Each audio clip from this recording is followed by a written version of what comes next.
Salutations à tous. Dans notre méditation, notre Dieu est merveilleux, dont le titre est « Ramer à contre-courant ».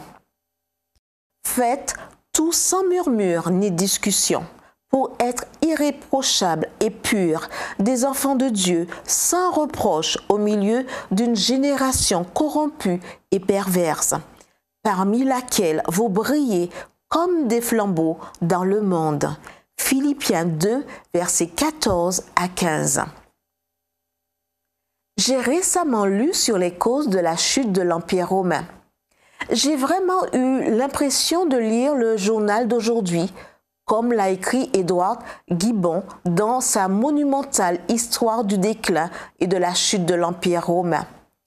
Les 5 facteurs les plus importants ont été l'effondrement de l'institution familiale, la perte du sens des responsabilités individuelles, l'augmentation excessive des impôts et du contrôle du gouvernement, la poursuite excessive des plaisirs hédonistes, violents et immoraux et le déclin de la religion.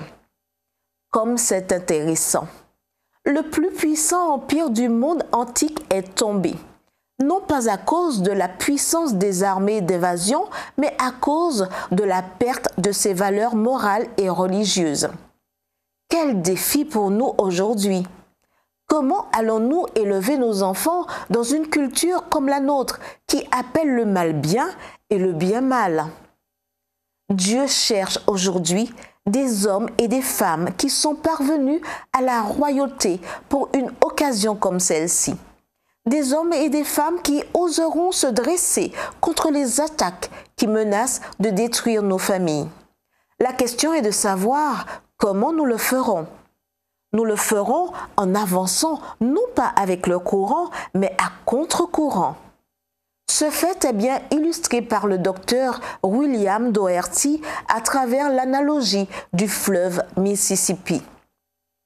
Le docteur Doherty dit que si vous êtes assis dans un canoë à un point du cours supérieur du Mississippi, à Saint-Paul, dans le Minnesota par exemple, et que vous ne faites rien pour rester à ce point, vous vous dirigerez progressivement vers le sud jusqu'à ce que vous atteigniez la Nouvelle-Orléans. Si vous voulez aller vers le nord ou même rester à Saint-Paul, écrit Doherty, vous devez ramer fort et avoir un plan. Quelle manière graphique d'illustrer une grande vérité. Former un foyer aujourd'hui sans ramer fort et sans plan, c'est simplement se diriger vers le sud, c'est-à-dire vers la perte des valeurs et du sens. Et que signifie ramer fort ? Cela signifie nous battre pour que rien ne nous empêche de donner à Dieu la place centrale dans nos foyers. Cela signifie aussi construire un mur pour empêcher que nos maisons ne soient contaminées par les valeurs d'une société laïque qui veut nous rendre l'idée que le bonheur est possible sans Dieu. Cela signifie, comme le dit notre texte pour aujourd'hui, oser briller comme des étoiles au firmament, au milieu d'une génération tordue et dépravée. Prions.